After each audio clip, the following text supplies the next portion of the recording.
بيبدأ المسلسل بعلي اللي بيكون عنده اجتماع واتأخر عليه وبيمشي بسرعة عشان يلحق الاجتماع، بس وهو ماشي بالعربية الكاوتش بيفرقع وبيضطر يروح الشركة بالسكوتر. لما بيوصل السكرتيرة بتقوله ان مش هينفع يدخل عشان متأخر وكمان شكل هدومه مبهدل، بس بيكبر دماغه منها وبيقوم داخل بالقوة. وبنعرف ان علي بيشتغل المدير التنفيذي لشركة ابو ماجي مراته، وفي الاجتماع بيكون في ديل على بيع كومباوند من الشركة ب 500 مليون. فعلي بيقول للي هيشتري انه بيشتغلهم وعايز يشتري بالرخيص عشان المنطقة داخلة في خطة تطوير من الدولة، وانه بعد كده هيبيعها باضعاف الرقم ده. ومراته وابوها بيحاولوا يسكتوه عشان مفكرينه بيقول اي كلام، لكن بعد ما المشتري بيمشي بيتاكدوا ان كلامه كان صح فعلا. وبنعرف ان علي كان عايز يشتغل رسام مع ابوه، بس مراته شغلته مع ابوها. وبعدين وهم شغالين بيجي مكالمه لماجي ان كارلا بنتهم عملت مشكله في المدرسه وانهم لازم يروحوا بسرعه، ولما بيروحوا بيعرفوا ان معاها ولاعه وكانت هتولع في زمايلها، بس هي بتقول انها بتعمل السحر اللي باباها علمه لها. فبيقوم علي عامل السحر اللي معلمه لبنته لمديره المدرسه اللي بتخاف من النار وبتزعق لهم وبتقول لهم ان ما ينفعش طفله تعمل كده ولا تعلموها الحاجات دي. فبياخدوا بنتهم وبيمشوا. بعد كده ماجي بتقول لعلي انسى القرف اللي انت جاي منه ده بقى، فبيسيبها علي وبيقوم رايح لواحد صاحبه اسمه صبري عشان يرسم عنده شويه. بعد كده بنشوف تهامي ابو علي اللي بيشتغل رسام وبيكون باين عليه انه تعبان جدا،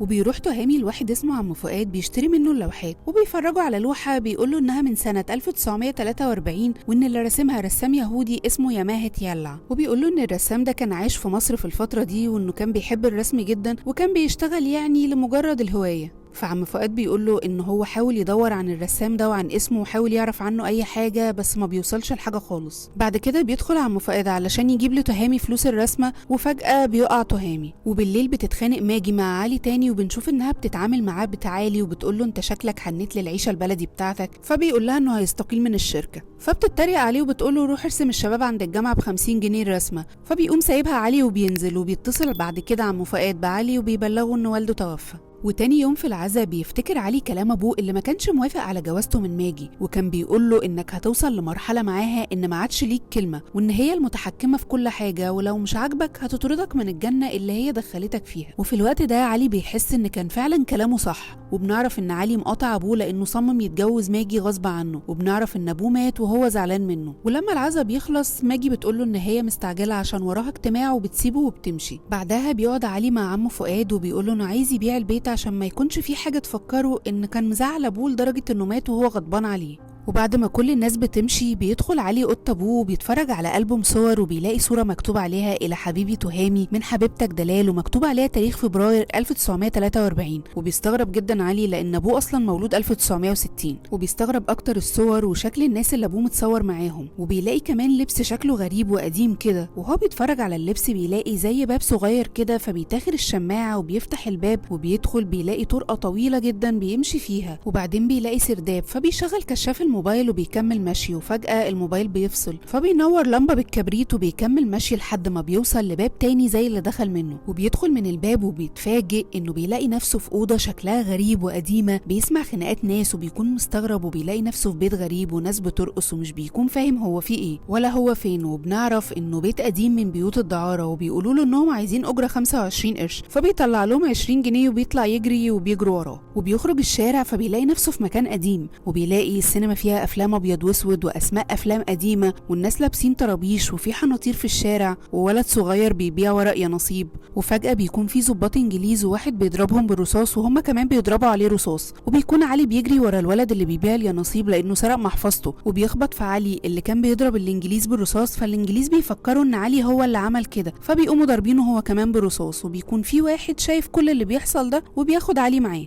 وبعدها بنشوف الولد اللي سرق المحفظة بتاعت علي بيروح يديها للست اللي مشغلاه، ولما بتفتح المحفظة بتلاقي بطاقة وكروت شكلها غريب وبتفكره سرق الفلوس اللي فيها وبتضربه. وتاني يوم لما علي بيفوق بيلاقي نفسه في أوضة مع واحد اسمه دياستي، وعلي بيلاقيه بيتكلم بطريقة غريبة وبيقوله ان الانجليز متجننين من اللي هو عمله لانهم مفكرين ان هو اللي ضرب عليهم رصاص، وبيقوله ان هو كمان فدائي زيه. علي بيكون مش مستوعب اي حاجة من اللي عمالة تتقاله، ودياستي وقتها بيقوله انهم سنة 43، فبيقول علي لدياستي انه عايز يروح بيت الدعارة اللي فيه لمعي عشان يرجع من نفس المكان تاني، وبيقول له ينزل يستناه لحد ما يجي يوصله. ولما بينزل علي بيلاقي نفسه في مكان اسمه بانسيون دلال، وجورنال بيكون مكتوب فيه فعلا انهم سنة 1943، وبيلاقي كمان صور لابوه في المكان ده، وبيلاقي دلال وزينات اللي كانوا مع ابوه في الصور اللي كانت في الالبوم. وفي الوقت ده بيجي واحد اسمه اباظة بيتخانق مع زينات، فبيكون معاه ختم بتحطه في جيب علي، وبيعرف علي ان تهامي ابوه متجوز دلال صاحبة البنسيون. وبعدها بيسأل دياستي علي على اسمه، فبيفضل يبص على المحلات اللي حواليه لحد ما بيشوف محل عمر افندي وبيقول له ان اسمه عمر افندي. بعدها دياستي بيوصل علي لبيت الدعارة اللي دخل منه في البداية، وبيطلع علي البيت وبيقابل لمعي اللي بيقول له هشغلك معايا. بيطلع يجري علي منه وبيرجع للسرداب وبيرجع لبيت ابوه وبيروح للشركة. بعدها بيقابل علي ماجي وبيقول لها على اللي حصل معاه كله، وان ابوه كان متجوز في زمن تاني. فبتقول له ماجي ايه الهبل ده، فبيقلع القميص عشان يوريها الشظية اللي في دراعه اللي عملها الانجليز، لكن مش بيلاقي جرح اصلا. فبيقولوا عليه انه اتجنن، فبيسيبهم وبيروح لصبري صاحبه يحكي له اللي حصل له برضه. فبيقول له انه لازم يروح لدكتور نفسي لانه واضح انه اتاثر بموت ابوه، فبيسيبه برضه وبيمشي. بعدها بيروح علي لعم فؤاد يمكن ياخد منه اي معلومه بخصوص السرداب ده، لكنه مش بيكون عارف اي حاجه، وبيفرجوا اخر لوحه ابوه جابها له، واللي بيلاقي ان اللوحه دي مرسوم فيها دلال. وبالليل بيكون علي مش عارف ينام وبيقعد يدور عن السفر عبر الزمن وامكانياته، هل ممكن ان هو يحصل او لا. وكل البحث بيقول انه نظريا السفر عبر الزمن ممكن، لكنه عمليا مستحيل. وتاني يوم بيروح علي ل 43 تاني وبيقابل زينات اللي بتقول له يديها الختم بتاعها، لكن ما بيرضاش يديهولها لحد ما يعرف ايه حكايه الختم ده. وبيروح بانسيون دلال ودياستي بياخده يقعد معاه في الاوضه بتاعته. بعدها بيحاول دياستي يعرف منه هو تبع اي تنظيم لمقاومه الانجليز لانه عايز ينضم ليهم، وعلي بيفضل يحاول يفهم فيه انه مش تبع اي تنظيم، لكن دياستي بيكون مصمم برضه. وبينزل علي في البانسيون وبيقابل زينات اللي بتقول له انها عايزه الختم تاني، لكن ما بيرضاش يديهولها غير لو قالت له ايه القصه. بس زينات ما بترضاش تحكي له فبيسيبها وبيمشي. وفي نفس الوقت بتقوم ماجي مش بتلاقي علي في البيت، وبتتصل بيه بتلاقيه سايب الموبايل، فبتتصل بصبري اللي بيقول لها انه عنده. بس بيرجع صبري يتصل بعلي على تليفونه اللي بيكون اصلا مع ماجي، وبيقول له انه قال لماجي انه عنده. ماجي بتبدا تشك في علي في الوقت ده. وبنرجع لزينات اللي بتحكي لعلي او عمر قصه البنسيون، وبتقول له ان دلال لما اعتزلت الرقص اشتغلت في البنسيون ده، وصاحبه كان جريكي وكان لازم يرجع لبلده، فباع لدلال البنسيون بربع ثمنه، بس بشرط انها تدفعهم في خلال 5 ايام. لكن دلال للاسف ما عرفتش تكمل المبلغ، فاضطرت تروح لأباظة عشان يساعدها، فخد منها حجة البنسيون، وكمان بيشغل زينات في التياترو بتاعه ببلاش، وبيذلهم وكل شوية يهددهم بالطرد. وبتقول له ان المبلغ ده كان 800 جنيه، والمفروض ان تهامي كان هيجيب لهم المبلغ بس اختفى بقاله فترة، فبتصعب عليه وبيديها عمر افندي الختم. وبعدها بيلاقي عمر لوحة لزينات كان تهامي بيرسمها وطبعا ما كملهاش، فبيكمل هو الرسمة. وتاني يوم بيجي دياستي يصحي علي اللي بيقوله ان الساعة بقت 2:30، فبيقوم علي مفزوع وبيروح جري عشان يلحق ياخد كارلا من المدرسة، وبيكون لابس بيجامة والمدرسة بتفضل تبصله باستغراب. بعد كده وهم في الطريق بيوقفوا ضابط مرور بيفكروا سرق العربية لانه لابس لبس غريب ومش معاه رخصة ولا بطاقة، وبيحاول علي يقول للضابط انهم اتسرقوا منه بس مش بيكون مصدقه بسبب شكله الغريب ده. وبتروح ماجي عشان تخرجه من الاسم. بعدها بيحاول علي مرة تانية ان هو يقول لماجي على سنة 43 وبيقول لها تيجي معاه، بس هي برضو بتقول له ايه الهبل ده وبتسيبه وبتمشي. وبيروح علي لصبري واللي برضو بيكون لسه مش مصدقه، فعلي بيقول له تعالى معايا، فبيقول له صبري نفس الكلام، فبيسيبه علي وبينزل. واول ما بينزل علي فجأة بيجي ناس وبياخدوه وبيودوه لابو ماجي اللي بيهدده انه لو ضايق بنته تاني مش هيسيبه. لما بيقول لماجي بتزعل منه وبتحاول تكلم علي بس ما بيردش عليها. بعدها بنشوف علي بيروح يشتري سبايك ذهب عشان يجيب لزينات ال 800 جنيه بتوع البانسيون، وبعدها بيروح للترزي بتاع ابوه عشان يعمل له بدل قديمة يعرف يلبسها في 43. بعدها بيروح عمر لعم شلهوب عشان يبيع له الذهب. عم شلهوب بيقول له انه هيشتري منه الجرام ب 15 قرش، فبيكون علي مصدوم لانه شاري الذهب ده باكتر من 50,000 جنيه. بعدها بنشوف ان شلهوب مسمي ولاده باسامي مسلمه عشان الالمان ما يعرفوش انهم يهود ويقتلوهم. بعدها بيروح عمر للبنسيون وبيتكلم مع دلال وبيقول لها بنكشك وبيهزر معاها، فبتفكره بيشتمها وبتقول له انت بتتكلم كده ليه، فبيحاول عمر يقول لها كلام قديم وبعدين بيسيبها وبيطلع الاوضه. بيلاقي دياستي خاطف عسكري انجليزي ومكتفه، وفي الوقت ده بيجي شلهوب وبيكونوا خايفين انه يشوف العسكري فبيوزعوه. وبيرجع علي يقول لدياستي انهم مش هيقتلوا حد وبيقول له يمشي العسكري. وفي نفس الوقت بتكون ماجي لسه بتحاول تكلم علي بس موبايله برضه مقفول، وبتكلم صبري عشان تساله عليه فبيزعق معاها وبيقفل في وشها. وبنرجع لعمر اللي بيكون بيكمل رسم التهامي لزينات، بس زينات لما بتلاقيه بيلعب في اللوحة بتفضل تهزق فيه، بس أول ما بتشوفها بتفرح بيها جدا وبتروح تفرجها لدلال. وبالليل بيروح عمر التياترو عشان يحضر النمرة بتاعت زينات.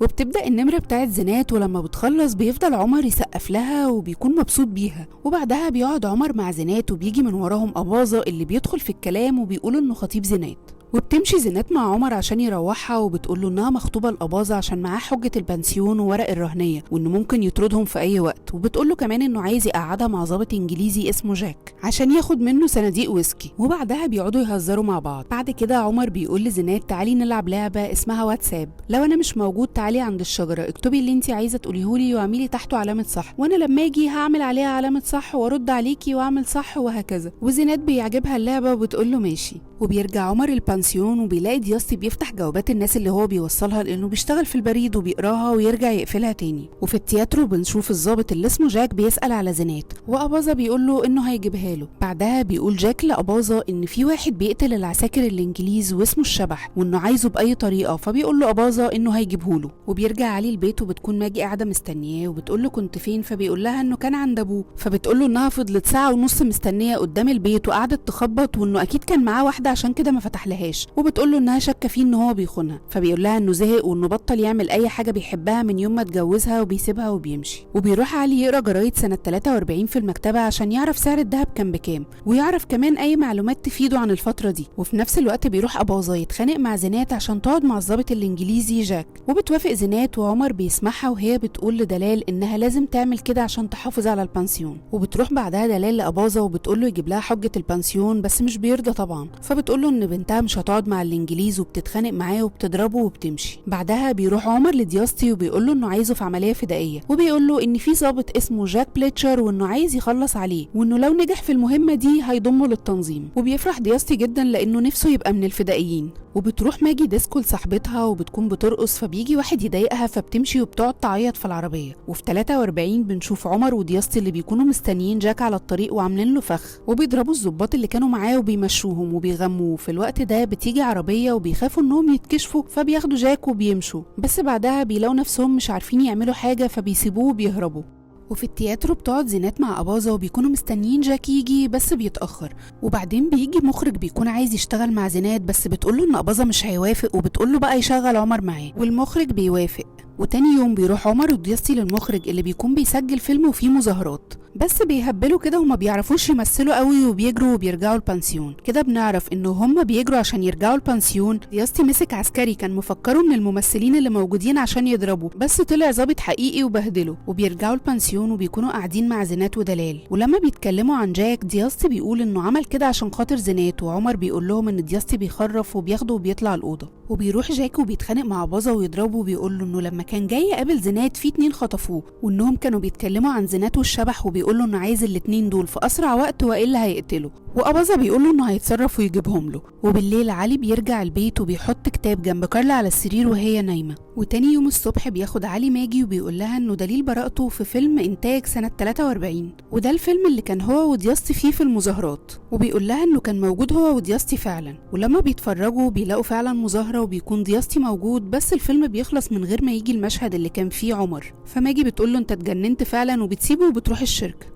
وبتحكي ماجي لابوها اللي علي بيقوله انه رجع لسنة 43، فبيقول لها انه هيتصرف وهيعرف كل حاجة. وبعدها بنشوف رجالة غالب ابو ماجي بيقطعوا الطريق على علي وبياخدوه يودوه مركز صحة نفسية وبيدخلوه أوضة مع شخصين تانيين وبيقفلوا عليه. وواحد من الشخصين دول اسمه حمادة بيقول لعلي انه مش هيعرف يخرج من المكان ده الا لو اللي جابوه بطلوا يدفعوا للدكتور، وبيفضل علي يزعق عشان يخرجوه. وفي 43 بتروح زينات لدياستي عشان تفهم هو وعمر عملوا ايه مع جاك، وما بيكونش عايز يتكلم لحد ما زينات بتهدده انها هتبلغ انه تبع الفدائيين والانجليز هيقبضوا عليه ويبهدلوه، فبيقول لها دياستي على كل حاجه. وفي نفس الوقت بيروح أباظة لشلهوب وبيشتغل ويقول له ان الالمان جايين ومش هيسيبوه وانه ممكن يساعده. فشلهوب بيقول له يعني يعمل ايه، فبيقول له انه عايز يلاقي الشبح اللي الانجليز بيدوروا عليه، وانه لو لقاه هيساعده علشان الانجليز يقفوا للالمان ومحدش يقدر يوصل له. فشلهوب بيوافق. وبعد كده بنشوف زينات اللي بتروح للشجره وبتكتب لعمر انها محتاجه له. وفي المصحه بنشوف حماده اللي مع علي بيشتغل دكتور هادي وبيكهربه. بعدها بيسالوا علي انت ايه اللي جابك هنا، فحماده بيقول له ان اهله اللي جابوه عشان كان بيولع في قطه فخافوا منه، مع ان يعني القطه عندها 7 ارواح، يعني لما ولع فيها هيبقى لسه عندها 6 ارواح. وبيضحك حماده وبيقول له انه كان بيهزر وبيضحكوا كلهم. وبيقول له حماده ان اخواته هم اللي جابوه، انهم اتهموه انه مجنون عشان ياخدوا ورثه رغم انه ما اتجوزش عشان خاطرهم، وبيتاثروا كلهم. وبعدها بيهزروا ويضحكوا مع بعض. وبنشوف كارلا اللي بتسأل ماجي عن علي وبتقول لها انها سمعتها هي وجدها بيتكلموا وانهم عملوا فيه حاجة، وبتزعق معاها وبتسيبها وبتطلع كارلا اوضتها وبتكلم صبري تسأله عن علي. وبتروح زينات لدلال تقول لها على اللي عمر عمله وانه فدائي، وبيجي اباظة اللي بيكون عايز زينات تقعد مع زبون في التياترو بس هي بتهزقه وتسيبه وتروح عند الشجرة وتكتب لعمر رسالة. وفي الوقت ده بيروح صبري الشركة عشان يقابل ماجي بس مش بتكون موجودة، فبيقابل غالب وبيقول له ان كارلا كلمته وانه عرف ان علي في مصحة، فبيقول له غالب انه هيخرجه وانه هيكلم الدكتور عشان يقول له وانه عايز صبري هو اللي يروح له المصحة يخرجه. وبيروح دياستي للست فتحية يديها جواب من ابنها، ولما بتفتحه بتلاقيه فاضي وشكلها كده وراها حاجة. شلهوب في الوقت ده بيجمع شباب يهود تبعه عشان يساعدوه يلاقي الشبح او الفدائيين زي ما اباظة قال له، وزينات بتكون لسه قاعده مستنيه ان عمر يرجع. وبنرجع لماجي وبنشوف الشغاله جايبه لها الكتاب اللي كان سايبه عليه لكارلا، وبتفتح وبتلاقي مكتوب فيه مغامرات عمر افندي. وصبري بيروح المصحه عشان يطلع علي، فبيقوموا مدخلينه في اوضه وقافلين عليه هو كمان. وبنشوف علي اللي بيكون تعبان جدا، وحماده بينادي ممرض من اللي شغالين في المصحه عشان يساعد علي. واول ما ممرض بيدخل بيكهربوه ويسرقوا منه المفاتيح، وبيطلع ان علي كان بيشتغلهم ومش تعبان اصلا. وبيخرجوا وبيفتحوا لكل اللي موجودين في المصحة وبيهربوهم. وبيرجع علي البيت وبيتخانق مع ماجي وبيلم حاجته وبيمشي. بعدها بنشوف عمر رجع وراح عند الشجرة وشاف اللي زينات كاتباه، وبيرجع البانسيون وبيتكلم مع زينات وشكلهم كده هيحبوا بعض. وتاني يوم بتقوله زينات انها عرفت انه فدائي، فقال لها انه مش فدائي وانه عمل كده عشانها. وفي نفس الوقت ده في ناس بياخدوا دياستي وبنعرف انهم الفدائيين، وان الست فتحية شغالة معاهم وانهم خطفوه عشان يعرفوا هو بدل الجواب بتاعها بورقة فاضية ليه. فبيقول لهم انه عمل كده عشان ينتبهوا ان في فدائيين تانيين وانه عايز يشتغل معاهم. وقتها بيتكلموا مع بعض وبيقولوا انهم لازم يخلوا الست فتحية تغير مكانها، وبياخدوا دياستي وبيرموه في الشارع. بعدها بنشوف زينات واخدة عمر لأباظة يشغله في الكازينو معاه عشان بيعرف يعمل حركات سحرية وممكن يعمل نمرة، والحركات دي بيكون أصلا اتعلمها من على النت وكان بيعلمها لكارلا. وأباظة بيوافق وبيشغله وبيقول له إنه هيعمل شخصية مهرجة هندي عشان يجمع زباين. بعدها بيقعد دياستي يتكلم مع عمر وبيقول له إنه نفسه يبقى بطل مش عبيط زي ما كل الناس بتقول عليه. وبالليل عمر بيغني في التياترو وزينات بترقص، وبيكونوا مستغربين الأغنية اللي بيكون طبعا جايبها من المستقبل وبيكون محدش طايقه. وبعدها بيندمجوا معاه والناس اللي في الكازينو كلهم بيرقصوا. وبعد ما كانوا عايزين أباظة يجي ينزلوا من على المسرح، دلوقتي كلهم اندمجوا وبيرقصوا وبيغنوا معاه. وبعدين بيجي واحد اسمه أكرم باشا اللي بيقول لأباظة انه عايز يقعد مع زينات، فبيروح أباظة لزينات عشان يقول لها وما بترضاش طبعا، فبيهددها انها لو ما قعدتش من الباشا هيطردها هي ودلال من البانسيون، فبتضطر طبعا انها توافق. وبيكون في راجل نوبي شغال مع أكرم باشا موجود معاه. عمر بيسمع الراجل النوبي ده وهو بيتكلم وبيعرف انه الباشا عايز يقعد مع زينات، وان مرات الباشا راكبها جن اسمه شكل بيعفرتهم كلهم لما بيحضر بما فيهم الباشا.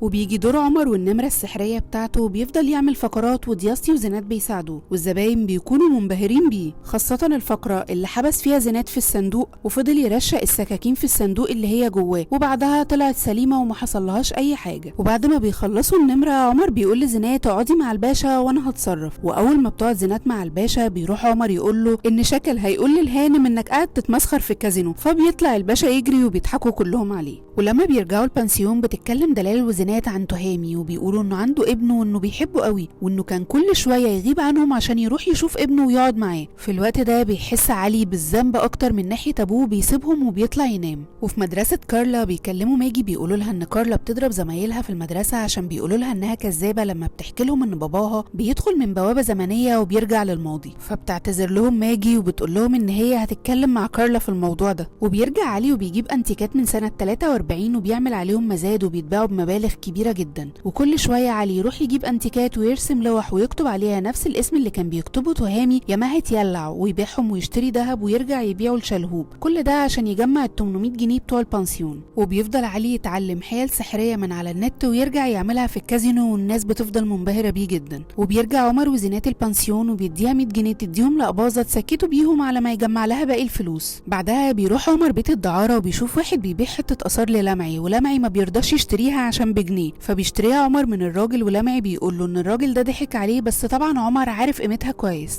وبيروح علي لعم فؤاد عشان يتاكد ان حته الاثار اصليه ولا لا، وعم فؤاد بياكد له انها اصليه وتعمل ملايين، بس صبري الغبي بيقوم موقعها كسرها نصين. بعد كده بيجي دياستي لدلال جايب لها جواب من تهامي بيقول لها انه مع ابنه علي وتصالحوا وانه كويس ومبسوط، وبيقول لها انه هيرجع لها قريب. وفي الوقت ده بيكونوا اطمنوا على تهامي، بس بنعرف ان طبعا عمر هو اللي عمل كل ده. بعدها بيطلع عمر يحط جواب في البريد تاني لدلال، وفي الوقت ده بيشوف الواد الصغير اللي سرق منه المحفظة أول ما جه 43، بس بيجي يجري وراه وما بيلحقوش. وبيكمل عمر رسم لوحات باسم ياماها يتيلع، وفجأة بيجيب مراية وبيحطها قدام الاسم، وبيتفاجئ إن انعكاس الاسم في المراية هو علي تهامي، وبيعرف في الوقت ده إن أبوه كان بيكتب اللوحات باسمه. بعد كده بنشوف كارلا مغمى عليها والناني بتنادي ماجي وبيودوها المستشفى، وأول ما بيرجع علي بيت أبوه بيلاقي رسائل كتير جدا، وبيروح جري لكارلا اللي بتطلع كانت عاملة الفيلم ده كله مع الناني بتاعتها عشان علي يجيلها، وإنها أصلا مش تعبانة ولا حاجة. وفي 43 بنشوف دياستي بيشوف بنت في البلكونة وبيعجب بيها، وعمر بيكون مع زينات، وبنشوف إنهم بقوا منسجمين على الآخر وشكلهم خلاص وقعوا في حب بعض، وإنهم كل شوية يخرجوا في مكان جديد وبيقضوا وقت كبير جدا مع بعض. وكل شوية علي يرجع يشوف كارلا من بعيد وبعدين يرجع لزينات مرة تانية، وبنشوف إن علي بيعيش نفسه الحقيقية مع زينات في شخصية عمر أفندي. وبيرجع علي المكتبة عشان يقرأ ويدور عن أخبار أو معلومات تفيده في 43، وبيقرأ عن لوحة الخشخاش النادرة، وبيعرف إن الشخص اللي اشتراها اسمه محمد محمود بيك خليل. وبيروح لعمر أفندي وبيبيع له اللوحة اللي رسمها لزينات، وبيشتريها منه بمبلغ كبير، وبيقول له إنه موهوب جدا، وبيطلب عمر منه إنه يشوف لوحة الخشخاش. وبيرجع البنسيون وبيكونوا كلهم قاعدين مع بعض وبياكلوا، وشلهوب في الوقت ده بيقول له يا علي، وبيتخض جدا عمر عشان بيفكر ان هو كشفه. بعدها بيقول له علي بابا، ما انت اكيد وقعت على كنز عشان يبقى معاك كل الفلوس دي. فبيطمن عمر، وزينات بتقول انه باع اللوحه بتاعتها ب50 جنيه. وبنشوف دياستي كل شويه يروح يقعد على القهوه اللي قدام بيت احلام البنت اللي اعجب بيها، واللي بتكون هي كمان معجبه بيه، وبترميله المنديل عشان يحطه لها في السبت، بس ابوها بيجي فبتدخل بسرعه، ودياستي بياخد المنديل وبيمشي. بعد كده بيروح شلهوب لعمر وبيقول له انه عنده ليه شغلانه ب500 جنيه، وبيقول له انه يعرف باشا بيودي لمراته صيغه، وان الباشا ده مجنون لوح وانتيكات، وانه يعرف الراجل اللي انت بعت له لوحه زينات وشاف عنده لوحه هيموت عليها، وانه هيدفع 500 جنيه للشخص اللي هيجيب له اللوحه دي حتى لو هيسرقها. وبيقول شلهوب لعمر اوعى تطلع غبي زي تهامي، وبنعرف انه طلب نفس الطلب ده من تهامي ورفضه. فعمر بيزعق له بيقول له انت عبيط ولا ايه، وبيطرده. واول ما بيجوا يفتحوا الباب بيلاقوا دياستي واقف قدام الباب وحاطط منديل احلام على وشه، فبيفضلوا يتريقوا على دياستي. وشلهوب وهو ماشي بيقول له عمر فكر تاني في الموضوع اللي كلمتك فيه. وبيروح عمر لزينات يحكي لها اللي شلهوب قاله، فبتقول له اوعى تسرق حتى لو هتاخد 5000 جنيه. فبيقول لها عمر انه ما صدق لقى نفسه اللي بقاله سنين بيدور عليها، وبيقول لها انه هيسرق بس مش بالطريقه اللي هم عايزينها. وتاني يوم بيجي راغب باشا اللي عايز اللوحه، وبيقعد معاه شلهوب وعمر، وبنشوف ان راغب باشا مكهرب كل الناس اللي حواليه لدرجه ان شلهوب وعمر بيخافوا منه. وبيقول لهم الباشا انه عايز صورة زهرة الخشخاش، فبيقول له عمر انه مزور وهيرسم واحدة زيها ويبدلها مع الأصلية، وانه هيضحك على محمد محمود بيك ويحط له المزورة. وراغب باشا بيقول له عمر وانا ايه اللي يضمن لي ان انت هتديني الأصلية مش المزورة اللي انت هترسمها؟ فعمر بيقول له انه هيرسمها وهيخليه يتأكد بنفسه ان اللي هياخدها هي الأصلية مش المزورة. وبيجيب عمر رسمة زهرة الخشخاش على التابلت وبيبدأ يقلدها، وبنشوف ان عمر لسه بيبعت جوابات لدلال باسم تهامي. وبنشوف عمر اللي خلص رسم لوحة الخشخاش ودخل يتسحف في بيت محمد محمود بيك، وحط اللوحة اللي رسمها في ظهر اللوحة الأصلية وقفل عليها البرواز. وفجأة قبل ما يمشي بيرن التليفون، فبيستخبى بسرعة تحت المكتب. وبيجي محمد محمود بيك وشكل المكالمة مطولة شوية. وفي نفس الوقت بنشوف ماجي اللي بتحاول تمهد لكارلا انها هتسيب علي، طبعا بعد ما اتفقت مع غالب بيه ابوها على كده. وبنرجع لعمر اللي بيكون قاعد مع دياستي على القهوة اللي قدام بيت أحلام، وعمر بيقول لدياستي انت بتكرش على حد ولا ايه؟ ودياستي مش بيفهم الكلمة، فبيرجع عمر يتكلم زيهم وبيقول له كلام قديم، يعني فكرك يعني مشغول بحد؟ وبيشاور له على بلكونة أحلام، وبيقول له انها رمت له منديلها وانه مميل لها الطربوش. فبيقول له عمر انتوا هنا بتشقطوا بالطرابيش ولا ايه؟ وبيضحك عليه شوية، وبعدين بيقول له انتوا لازم تخرجوا مع بعض. فبيقول له انه كاتب لها جواب بس مش عارف يديهولها، فبياخد منه الجواب وبيصفر لأحلام بتنزل له السبت وبيديها الجواب، وبيشوفوها من ورا الستارة وهي بتقراه وبتضحك ومبسوطة. وبعد كده بياخد عمر زينات وبيروحوا الحفلة اللي عاملها محمد محمود بيك، وعمر بيعرفوا عليها على انها خطيبته، فبتفرح جدا وبتمسك في دراعه. وبيقابلوا راغب باشا، وعمر بيقول له اطلع المكتب كأنك هتعمل تليفون ولا حاجة، وشخبط على لوحة الخشخاش عشان تعلمها وعشان يتأكد انها الأصلية لما ياخدها. وطبعا عمر بيشتغلوا لانه حاطط اللوحة المزورة اللي هو راسمها تحت اللوحة الأصلية، وهي دي اللي راغب باشا هيشخبط عليها. وبيطلع فعلا وبيشخبط عليها وبيسيبها زي ما هي وبينزل. وبيروح لعمر تاني، فعمر بيقول له ان اللوحه هتبقى عنده بكره. وبيطلع عمر وبياخد اللوحه اللي هو كان راسمها واللي راغب باشا شخبط عليها. وبيدخل واحد من اللي شغالين في المكان على عمر وهو في المكتب، بس بنكتشف ان هو اصلا اخرس ومش هيعرف يتكلم ولا يقول ان هو شاف عمر. وبتكون زينات مستنياه تحت وبيرميلها اللوحه من البلكونه. وبيرجع علي المكتبه يكمل قرايه جرايد 43 وبيلاقي خبر القبض على دياستي خاطف الضابط جاك. وبيجري بسرعه عشان يلحقه، وبيروح لدياستي وبياخد السلاح بتاعه وشنطته، وبيقول له انه لازم يمشي من هنا بسرعه عشان الانجليز جايين. وعمر وهو نازل بيقابل الضابط جاك، وزينات بتشغل الضابط عشان عمر يهرب منه. وبيجمع جاك كل اللي موجودين في البانسيون، وبيكون شاكك في دياستي. وبيجي اباظه وبيقول لجاك انه هيتصرف ويجيب له الاتنين اللي بيدور عليهم، وان دياستي ده عبيط ومالوش في حاجه. وبيقول له كمان اباظه انه لو معرفش يجيبهم هيجيب له زينات لحد عنده. وبيروح عمر يرمي شنطه دياستي اللي فيها المنشورات والمعلومات عن الانجليز في النيل. وبيرجع عمر البانسيون، وزينات بتقول له انه بيفكرها بتهامي لانه كان بيختفي وبيرجع زيه، ومحدش كان برضه بيعرف هو بيروح فين، بس على الاقل كانوا عارفين انه له ابن. فبيقول لها عمر انه ملوش اي اهل هنا. بعد كده عمر بيقول لها انه كان بيرسم الرسمه دي في الجونه، وبعدين قال لها انه عايز يشرب كابتشينو. وزينات مش بتكون فاهمه اي حاجه من اللي هو بيقولها، وكل ما يقول كده يقول لها انه بيتكلم هندي ويضحك. وتاني يوم بيقابل دياستي أحلام وهي في السوق، وبيعاكسها وبيمشي وراها، فبتضحك له أحلام وبتقول له يروح يطلب إيديها من أبوها. وبعد كده بنشوف أباظة جايب 2 وبيسلمهم للإنجليز على أساس إن هم دول اللي خطفوا جاك. بعد كده بنشوف شلهوب بيدي لعمر 200 جنيه بعد ما ادى الراغب باشا اللوحة، وبيقول له إن هو ده الحق عشان هو اللي جايب له الشغلانة. فعمر بيقول له طب الحبوب اللي كنت بجيبها لك بقى الحباية ب100 جنيه، وبيسيبوه وبيمشي. وبالليل بيروح دياستي لابو أحلام عشان يطلب إيديها منه، فابو أحلام بيقول له أنت مفكر نفسك مين؟ أنا ما عنديش بنات للجواز، وغور من هنا ياض، ولو شفت وشك هنا تاني هقطع لك رجلك. وتاني يوم بيروح عمر لواحد يحلق عنده، بيقول له يا جدي، مع انه شاب صغير وبنعرف ان هو جده فعلا في الحقيقه، بس وهو لسه صغير. وبيقول له ان في واحد اسمه تهامي كان بيجيلي قبل كده وكان بيقول لي يا بابا، وانه مش فاهم هو ابو مين ولا جد مين. وبعدين شلهوب بيروح لعمر يتاسف له، بيقول له انه عايز حبوب من اللي كان بيديها له، فعمر بيقول له ان الحبايه ب100 جنيه وبيسيبه وبيمشي. بعد كده بيروح دياستي يقابل أحلام، وعمر وزينات بيكونوا معاه، وعمر بيقول له يقول لها زي ما هيقول لزينات بالظبط، عشان يعني دياستي مش بيكون عارف يتكلم قوي.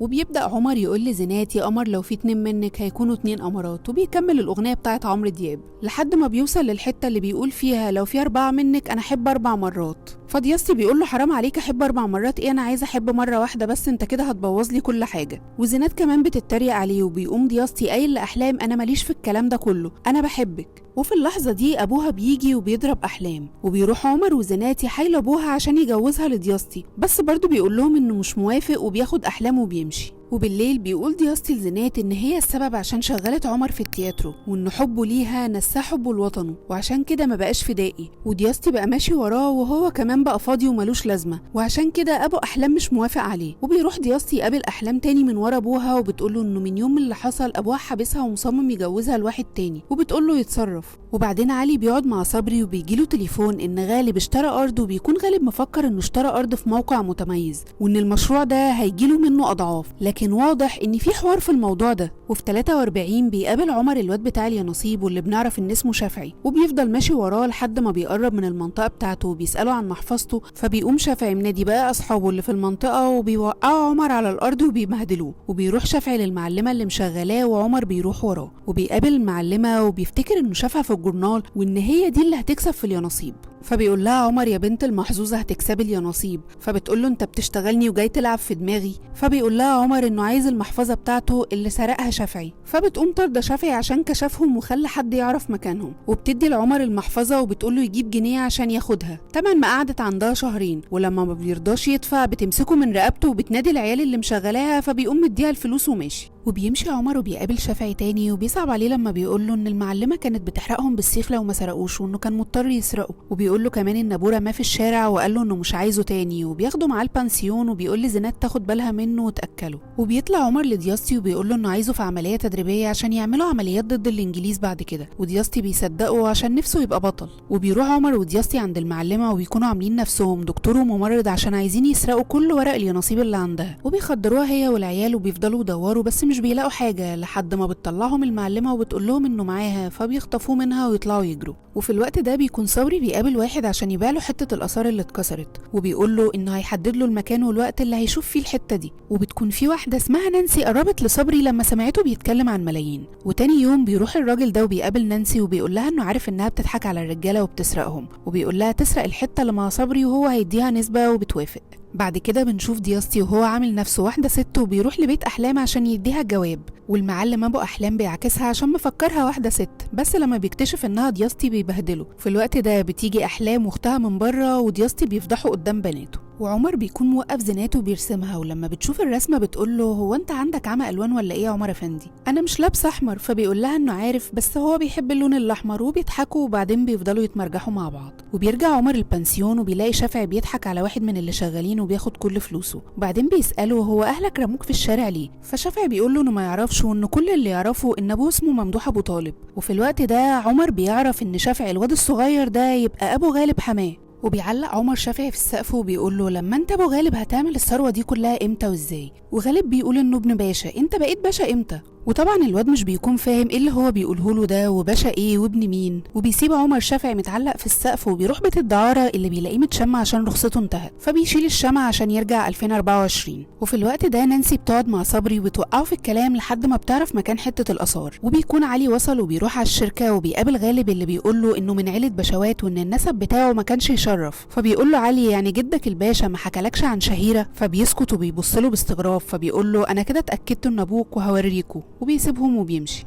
وبتقول ماجي لابوها هي مين شهيره اللي علي بيقول عليها دي؟ عشان شكلك اتغير قوي لما سمعت الاسم. فبيتعصب عليها ابوها وبيقول لها انه ما يعرفش. وفي نفس الوقت صبري بيكلم علي وبيقول له على نانسي، فبيقول له علي يشتغلها ويقول لها ان التمثال اتسرق عشان يشوف رد فعلها ايه. وبالليل بتطلع ماجي اوضه كارلا وبتقرا في الكتاب بتاع عمر افندي اللي كان سايبه علي لكارلا. وتاني يوم بتشوف هاله سكرتيره غالب اللي في الشركه ان غالب جايب واحد اسمه حجازي وشكله بلطجي، وبيتكلموا عن علي، فبتتصل بعلي وبتقول له على الحوار ده عشان ياخد باله. وبيروح حجازي لشقه تهامي وبيكسر البلكونه وبيدخل وبينادي على علي وبيقول له ان معاه رساله من غالب بيه، وبيقول له لما تتكلم عن اسيادك تتكلم باحترام. فبينادي له علي، ولما بيجي يفتح باب المكتب عليه بيكون علي مكهرب الاكره، وبيتكهرب حجازي لحد ما بيغمى عليه، وبياخده علي في الوقت ده بيوديه ل 43. ولما بيفوق بيتصدم من شكل الناس ولبسهم وبيكون عايز يهرب، ولما بيجي يهرب بتيجي عربيه تخبطه وبيقع تاني والناس بتتلم عليه. بعد كده عمر بيروح يقعد مع جده وبيقول له انا عايز يشتري ارض ويكتبها باسمه، وجده بيكون مستغرب اللي هو هتشتري لي ارض ليه يعني، هو انت تعرفني؟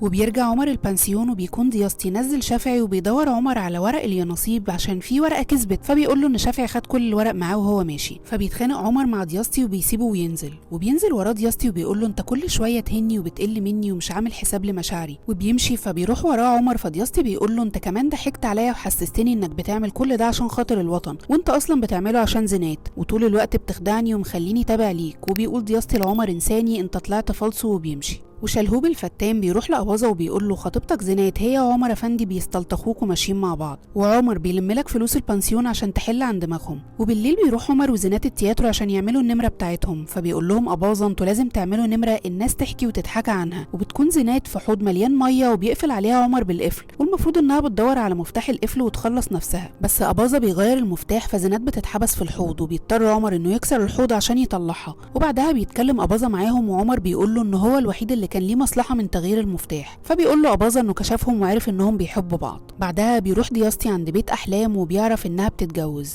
وبيرجع علي للمكتبه وبيشوف في جورنال ان شافعي بيكسب البريمو وان هو ده سبب ثروه حماه كلها. وغالب في الوقت ده عمال يتصل بحجازي اللي موبايله مقفول طول الوقت، وبنشوف حجازي في المستشفى في 43 ومش فاهم الناس دي شكلها عامل كده ليه وبيتكلموا كده ليه، وبيزعق لهم وبيمشي. وعلي بياخد صورة عقد الأرض اللي كتبه لجده في 43 وبيبعته لغالب بيه، وبيروح علي لغالب وبنعرف إن دي نفس الأرض اللي غالب لسه مشتريها عشان المشروع الجديد، وبيرفع علي قضية على غالب عشان يسترد الأرض بتاعت جده، وبيدي علي لغالب حاجة حجازي المطوة والمحفظة بتاعته. وفي 43 دياستي بيشوف الإنجليز بيضربوا فدائيين فبيروح يضرب الإنجليز معاهم، وفي الوقت ده واحد من الجنود الإنجليز بيضرب دياستي بالرصاص وللأسف بيموت، بس بيموت وهو بطل زي ما كان نفسه يكون، مش عبيط زي ما كانوا بيقولوا عليه وهو صغير. ولما بيرجع عمر وبيتصدم لما بيعرف ان العزا اللي هم عاملينه ده عزا دياستي صاحبه الوحيد، وبيكون عمر زعلان اكتر لان دياستي مات وهو زعلان منه ومفكره بيستغله. وبيعيط عمر وبيطلع الاوضه وبيكتب جواب لدياستي بيتاسف له فيه عن كل اللي حصل، بس للاسف جواب دياستي مش هيعرف يشوفه. وبتطلع زينات في الوقت ده عشان تواسي عمر، وفجاه وهم بيتكلموا سوا بيطلع دياستي واللي بنعرف انه ما ماتش اصلا ولا حاجه، وان في الاشتباك اللي حصل ده هو فعلا اتصاب وفقد الوعي، بس لما فاق لقى نفسه في بيت من بيوت الفدائيين وبيكون في دكتور وبيعالجه. وبيقعد دياستي معاهم وبيقول لهم انه بعد تجربه الموت اللي هو مر بيها دي عرف انه مش لازم يكون فدائي عشان يكون بطل، وان كل انسان بيأدي واجبه ايا كان هو ايه هو فعلا بطل، وان هو نفسه بطل لانه بيوصل جوابات لناس ممكن يكون بيطمنهم على بعض، يعني بيأدي رساله. وبنشوف لمعي اللي رجع بيت الدعاره بعد ما خرج من السجن، وبيلاقي عمر قلب البيت مشغل وخلى البنات تشتغل شغلانه شريفه، وبيحط لمعي يافطه على باب الشقه مشغل لمعي عشان يعني يبعد المخبرين عنه، وطبعا هيفضل مكمل في الدعاره عادي.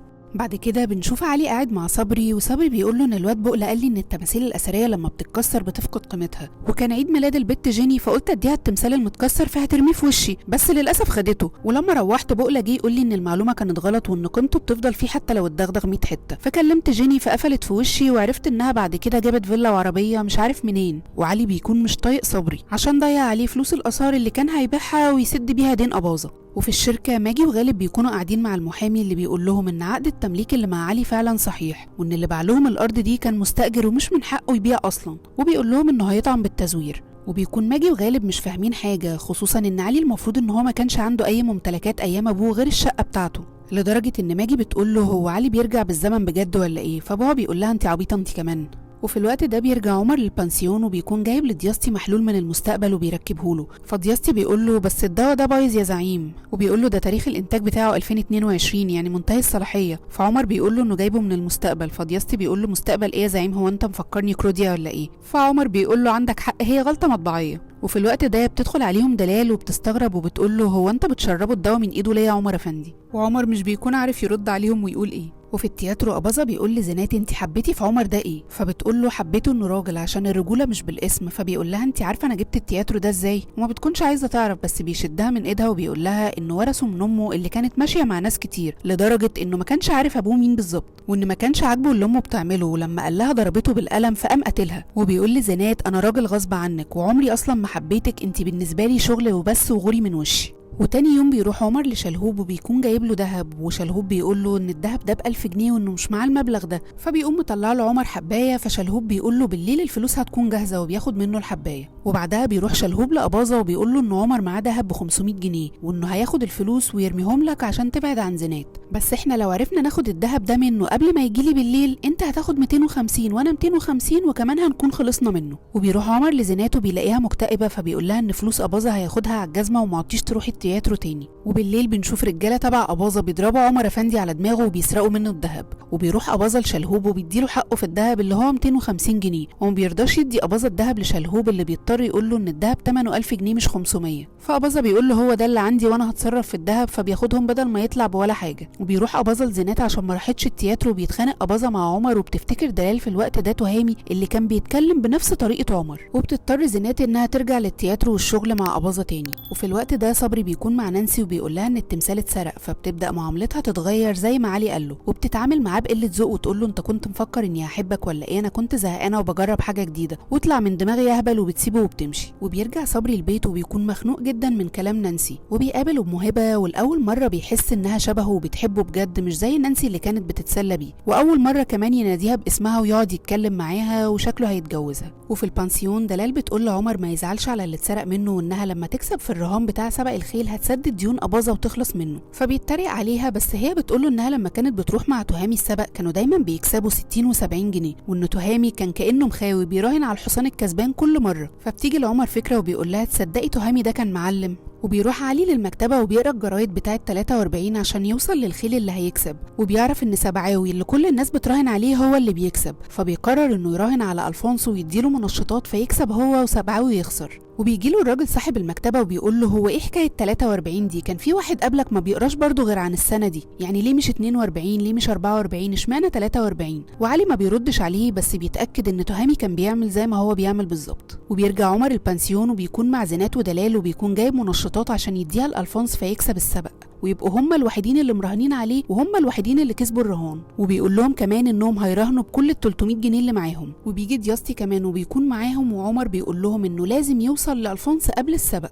وبيجهز عمر ودلال وزينات ودياستي وبيروحوا عند الاسطبل بتاع الخيل، وبيكون عمر جايب سيلف ديفense من المستقبل وبيديه لدلال عشان لو اي حد قابلها ترش في وشه. وفعلا اول ما بتدخل الاسطبل بيقابلها واحد فبترش في وشه وبيكتفوه. وعمر وزينات في الوقت ده بيوصلوا لألفونس وبيدوله المنشطات في الميه، وبعدين وهم جايين يمشوا بيقابلهم واحد وبيضربوه وبيهربوا. وبنكتشف ان أباظة بيكون مراقبهم طول الوقت ده، واول ما بيخلصوا وبيمشوا بيدخل أباظة وبيقتل ألفونس. وتاني يوم بيكونوا داخلين السبق وبيطلبوا ان هم يراهنوا على ألفونس، بس بيعرفوا ان ألفونس مات. وطبعا ما بيدخلوش السبق وبيمشوا. وعمر بيقول لزينات انه حاسس ان أباظة كان بيراقبهم وان هو اللي عمل كده. وبعدها زينات وعمر بيقعدوا مع بعض والدنيا بتكون بتمطر، فبيقوموا يرقصوا مع بعض تحت المطر في الشارع. وفي اللحظة اللي كان عمر او علي طاير فيها من الفرح وكان خلاص هيقول لزينات ان هو بيحبها، فجأة بتظهر ماجي وبتقول له انها راحت بيت باباه ولقت السرداب ودخلت فيه، وبتقول له يلا يا علي نرجع بيتنا لكارلا لان ده مش مكاننا. وزينات بتكون مصدومة وبتقول له علي مين؟ هو انت متجوز وعندك بنت؟ ومن كتر ما هي مصدومه بتزعق وبتقول له رد عليا يا عمر، انا مش فاهمه اي حاجه. فعمر بيقول لها هفهمك. في الوقت ده زينات عرفت ان في حوار وقالت له انا مش عايزه افهم حاجه، واضح ان دياستي كان عنده حق لما قال عليك راجل فالصو، وسابته ومشيت وهي منهاره. وبيرجع علي وماجي البيت وبتعتذر له ماجي انها كانت طول الوقت بتكذبه وبتلومه لدرجه انه راح حب واحده تانية، وبتقول له انها مستعده تسامحه عشان خاطر كارلا، وبتقول له فكر انت عايز تعمل ايه وانا وكارلا هنبقى مستنيينك، وبتسيبه وبتمشي. وبيفضل علي قاعد لوحده ومش عارف ممكن يعمل ايه، وضايع بين قلبه وحبه لزينات وبين بنته وبيته، وبيقعد يرسم. وتاني يوم بيرجع عمر لزينات وبيحاول يفهمها انه من زمن تاني، وبيقول لها تخيلي انك نزلتي من البانسيون لقيتي الزمن رجع بيكي 80 سنه لورا. وبيقول لها هو ده بالظبط اللي حصل لي، وبيطلب منها تيجي معاه عشان يوريها كل حاجه وتعرف هو ليه خبى عليها. وزينات بتوافق وبتروح معاه، وبيوصلوا للاوضه اللي بتوصل للسرداب، وبيمسك ايديها وبيدخلوا وبيولع لمبتين، وبيقول لها ان كل خطوه في السرداب ده بيوم او شهر او سنه، واخر السرداب ده بيبقى عدى 80 سنه. وبيقف معاها في نص السرداب وبيقول لها كفايه كده لاننا لو كملنا هتعدي فوق ال100 سنه. وبيقول لها انها لما ترجع لزمانها ترجع لسنها العادي، وان هو مش بيتاثر لان الزمن ده مش بتاعه. وقتها بتشوف زينات جلد ايديها بيتغير فعلا، وبيوريها وشها في المرايه اللي بيكون شكله عجز جدا، وبتخاف زينات وبتطلع تجري وبترجع لبيت الدعاره وبتتاكد ان جلدها رجع لطبيعته، وبتكون مصدومه ومش بتتكلم. وفي البانسيون بيفتح دياستي الدولاب وبيقع جواب من الجوابات اللي بيكتبها عمر لدلال باسم تهامي، وبيتصدم دياستي في عمر. بعد كده بيقعد عمر مع زينات وبيقول لها انه ملقاش نفسه غير معاها، فبتقول له زينات كفايه كده وسيبنا في حالنا بقى. فبيقول لها انا ما اقدرش اسيبكم ولا ما اكملش اللي تهامي بدأه. فبتقول له انت تعرف تهامي منين؟ فبيعترف لها انه ابنه اللي عامل معاه مشاكل بسبب مراته. فبتقول له هو تهامي هو كمان؟ وبتتصدم زينات صدمه تانية. فبيقول لها عمر ايوه هو زي بالظبط، لقى نفسه وحياته هنا، وبيعرفها كمان ان تهامي مات. ولما بيرجع علي وزينات البانسيون بيكون دياستي قال لدلال على الجوابات، ودلال بتتخانق مع علي، فبتقول لها زينات ان علي يبقى ابن تهامي، وبيضطر يقول لهم ان تهامي مات وانه كان بيعمل كل ده عشان خاطر دلال. ودلال لما بتعرف مش بتكون مصدقه، وبعدين بتنهار. وتاني يوم بيعملوا له عزا، وفي العزا أباظة بيروح يتكلم مع زينات وبيتمنظر قدام الناس انه بيديهم فلوس، بس زينات ما بترضاش تاخدها منه. وبعدها بيقول لها الدين اللي كان هيدفعه تهامي هيبقى على مين بعد ما مات. فزينات بتهزقه، فبيقول لها انه مستنياها في التياترو بالليل. وفي نفس الوقت بتروح ماجي تتخانق مع ابوها، وبتقول له ان هو السبب في كل مشاكلها مع علي، وانها كانت بتعامله بتعالي لانه كان بيكرهه من اول ما عرفه عشان شايف انه اقل منهم ماديا، وانها كمان حاسه بالذنب وهتخرب بيتها بسبب ان ابوها شايف انه ممكن يشتري اي حد وكرامته بفلوسه. وابوها بيقول لها علي انا عايز مصلحتك، فبتقول له انا عقلت خلاص ومالكش دعوه بحياتي انا وعلي، وبتسيبه وبتمشي. وبيرجع عمر لزينات اللي بتقول له انه لازم يرجع لبيته ولبنته، وانها مش هتقبل انها تخرب بيته عشان نفسها، وبتقول له كفايه لحد هنا وارجع مكانك وانساني وانا هحاول انساك. وفي اللحظه دي بيعترف عمر لزينات انه بيحبها بعد ما كان ساكت كل الوقت اللي فات ده. وبتيجي دلال وبتقول لعمر ان اخر مره شافت فيها تهامي كان شكله تعبان جدا، وقال لها انه هيروح يجيب فلوس لأباظة. وقبل ما يمشي قال لها ان لو ابني جه وسال عليا قولي له ان مرتبه ابوك اللي ما كانتش بتريحك وانت صغير هتريحك وانت كبير. وبتقول له دلال انها ما كانتش فاهمه وقتها ايه اللي هيجيب ابنه البانسيون وهو ما يعرفوش، فقال لها تهامي معلش ابقي قولي له كده لو جه ومشي. وفي الوقت ده بيرجع علي جري على بيت ابوه وبيقطع فرش المرتبه بتاعته، وبيكتشف ان ابوه كان سايب فلوس قديمه ومخبيها في المرتبه، وان تهامي كان عارف ان علي في يوم من الايام الايام هيعرف كل حاجه وانه كان عامل حسابه على اليوم ده. وبياخد علي الفلوس وبيدخل السرداب تاني. وبيرجع عمر البنسيون وبيكون ماسك المسدس بتاع جاك اللي كان معاه وقت ما خطفوه. فبتقول له زينات هو انت عايز تعمل ايه؟ فعمر بيقول لها انه لقى الفلوس اللي ابوه كان سايبها عشان يسد الدين بتاع اباظه، وانه هيسد الدين وهيرمي له الفلوس في وشه، بس بيقول لها انه خايف اباظه بعد ما ياخد الفلوس يرجع يضايقكم تاني. وشكل عمر بيكون ناوي على حاجه بالمسدس اللي معاه ده. وبيخرج علي وبيقابل حجازي اللي بيكون شكله مبهدل وبيقول له ابوس ايدك رجعني البيت تاني. فعلي بيقول له هرجعك بس على شرط. وبنعرف ان علي ادى لحجازي المسدس بتاع جاك وخلاه يوديه لاباظه ويبيعه له بنص الثمن، وطبعا من غير ما اباظه يعرف ان المسدس ده بتاع جاك. واباظه بيكون مبسوط انه عرف يشتري مسدس من بتوع الانجليز. بعدها بيروح شلهوب لاباظه وبيقول له ان عمر ما طلعش اسمه عمر، وانه كمان طلع ابن تهامي جوز دلال، بس محدش عارف هو ليه كان مخبي انه ابن تهامي. وفي الوقت ده بيدخل عمر وبيقول له عادي عرفت ان ابويا اتجوز وكنت عايز اشوف شكل مراته. فاباظه بيقول له عمر انت عايز ايه وايه اللي جايبك هنا؟ فبيقول له انه جاي يخلص دين دلال. فشلهوب بيقول له انت حيلتك ايه ده؟ انت لسه مسروق منك ذهب ب1000 جنيه. وبيفضح نفسه هو واباظه قدام عمر ان هم اللي سرقوا الذهب بتاعه. وبيقول عمر لاباظه ما عادش ليك دعوه بزينات، وانه هيحدد له الوقت اللي هيديله فيها الفلوس ويجيب له ورق البنسيون، وانه مش هيغلط غلطه الذهب تاني. وبيسيبهم وبيمشي. وبنشوف دياستي اللي بيوزع الجوابات اللي معاه وبيقابل احلام وبيقول لها انها خاينه وانه عرف انها اتجوزت. فبتقول له انت عبيط ده كان فرح اختي. وبتقول له انها مستنياه لحد ما يعرف يقنع ابوها انه يتجوزها، وبيمشي وراها وبيعكسها. وبيقول دياستي الاحلام قولي لابوكي ان انا جاي له وانه هيوافق غصب عنه. وبيروح دياستي بالليل لابو احلام على القهوه وبيطلب ايدها تاني. فابوها برضه بيهزقه وبيقول له ما عنديش بنات للجواز. فدياستي بيقول له بس انا لو مشيت المره دي انت اللي هتتاذي يا معلم من جوز الست تفيده. وبنعرف ان ابو احلام ماشي مع واحده اسمها تفيده وجوزها كان في السجن، وانه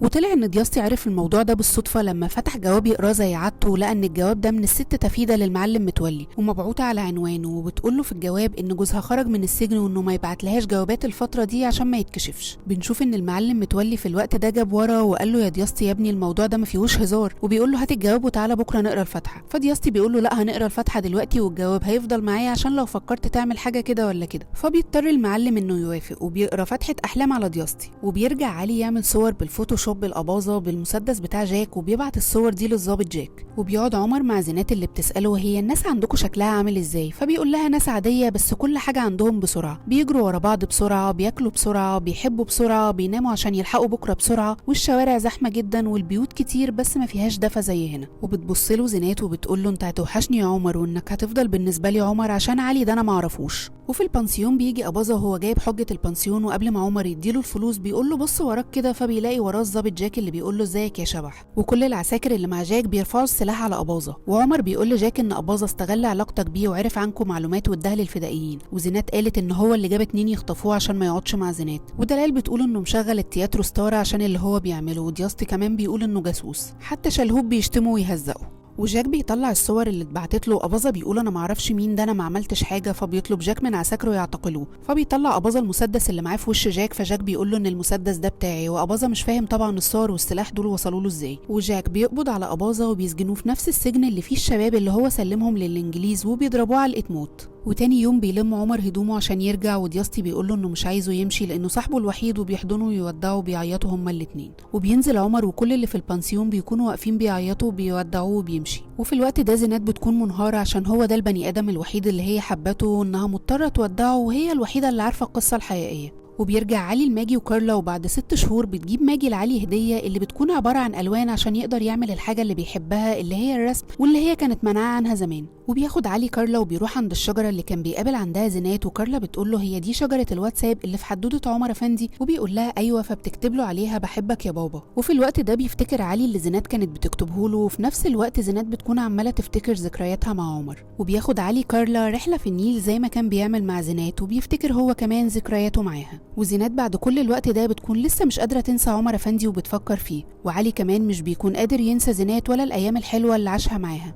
وبيروح علي المكتبة وبيقرا في جورنال 43 محاكمة الشبح وبتكون صورة أباظة مسجون. وبيطمن على زينات ودلال. وبيرجع بيت أبوه وبيلاقي إن التاريخ 11 مايو اللي هو عيد ميلاد زينات. فبيقرر يرجع لهم وبيجيب لها هدايا وبلالين وبيكونوا عاملين لها حفلة في البنسيون. وبيدخل يحتفل معاهم وبيسلم عليهم واحد واحد على إنهم وحشين وعارفهم كلهم. بس بيتفاجئ إن محدش فيهم عارفه وبيقولوا له أنت مين يا جدع أنت. وبيقول علي لزينات إنه جاي عشان عيد ميلادها ال 24. فبتزعق له وتقول له إن عيد ميلادها ال 23. فبيقول لهم إزاي يعني ثانية أنا حاسبها. وبيلاقي واحد معاه جورنال وبيبص في الجورنال بيكتشف إنهم سنة 42 مش 43. وبيتفاجئ ان اباظة جاي وبيتخانق معاهم وبيقول لهم ان زينات عندها نمرة في التياترو، فبيقول لها علي طب خبي الختم احتياطي، وبيقول لها كمان انهم ممكن يحبوا بعض في وقت من الاوقات. وبيقرر علي انه يبص عليهم من بعيد وبيقول لنفسه ان السرداب كده فرق معاه في سنة، وبيكون مش عارف هو هيقدر يرجع يعيش كل اللي عاشه ده تاني ولا هيعمل ايه. وبيجي شافعي في الوقت ده بيسرق محفظته تاني وعلي بيجري وراه وبتخلص القصة على كده. والنهاية دي بتقول ان ممكن يبقى القصة دي ليها جزء تاني يحاول علي يرجع فيه ل 43 مرة تانية. وقبل ما تمشي ما تنساش تعمل لنا سبسكرايب ولايك وشير وتفعل زر الجرس عشان توصل لكم كل ملخصاتنا.